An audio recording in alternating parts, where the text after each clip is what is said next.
Hello, today I'm going to show you how to solve Leetcode problem 210, course schedule 2, which is second course schedule problem.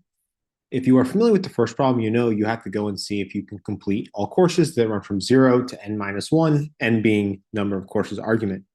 Course schedule 2 adds another parameter which you need to tell, or you need to return a valid order that you can take the courses. And if you can't find a valid order, you'll be returning an empty array.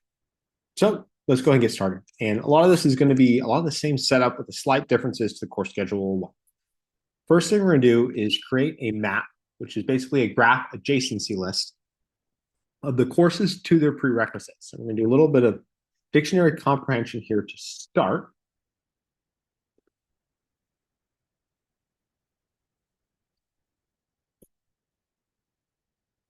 This is going to create a dictionary, excuse me, where it's going to have the indexes or the keys of values 0 to number of courses minus 1. And then what we're going to do is we're going to do for course, comma, requirement in prerequisites. We can then populate this map. So ref map course dot append requirement. So now that we have this set up, we can do a depth first search. You can do a breadth first search also, but in this case, I'm using depth first search. And we're going to need two different sets to track a couple things. We're going to have two different sets. One's called visiting, one's called visited. You can make these different names if you'd like, but each of them have two different uses. So visiting is for cycle detection. This is where if courses are going to be deadlocked. A depends on B and B depends on A. We're going to use this visiting to show the ones that are currently in our recursion stack. If we hit one that's currently in visiting, we know there's a cycle and we have to return false. And then visited is for courses we have seen before and return true. It's a big part of it. We return true on it. So to find our DFS course, we do a couple things. So if course is in visiting, we can just go ahead and return false. We've detected a cycle.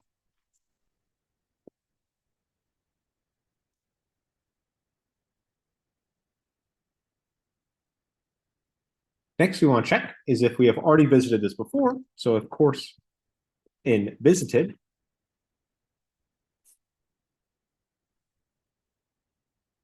we know this is true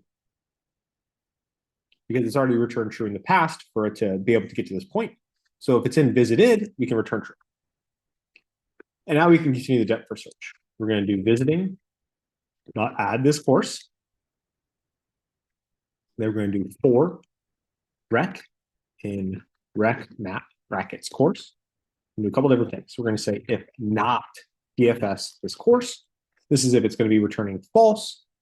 We can go ahead and return false here.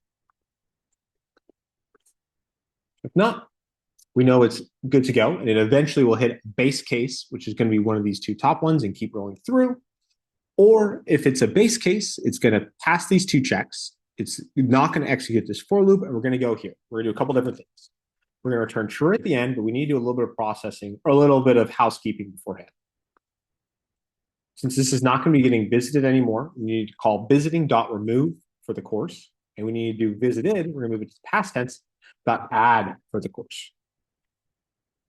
And that way, also, we could do a little bit of additional checks that I don't think are needed for this problem, but you're going to notice from the previous problem for course schedule 1 for ref map for the course, you would set it to an empty array.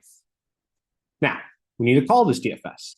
So we can call that here. We're going to do for I in, actually, let's call this course. So for course in range, number of courses, similar thing. So if not, oh, and you know what? I actually forgot our output.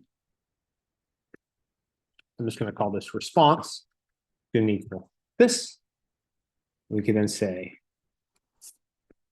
response.append course. This response will be our output. We go and just put that on there. So back in this for loop, we're going over the number of courses. We now need DFS over. So if not DFS course, and we have to do this separate for loop because this could be a disjointed graph, or there could actually be no edges. And for this case, we still need to go through all of them. So if not DFS, return an empty array. In this case, we know there's going to be some deadlocking happening. We can just break out this for loop early. If not, return response. Let's go ahead and submit, see if I have any typos or anything. Prerequisites. I think I just had some typos. Let me see. Prerequisites. Yeah. Okay. Let's run it one more time. Wrong answer. I put 0. Oh. Course and visiting. Course and visited. Visiting.add. Visiting.remove. Visited.add. Append course. Return true. Sorry, let me see where I went wrong.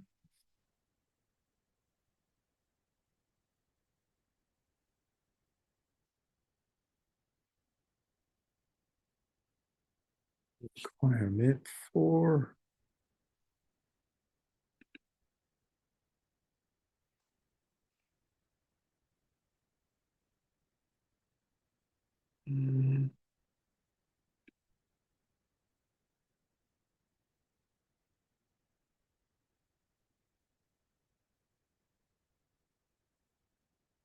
oh, there we go.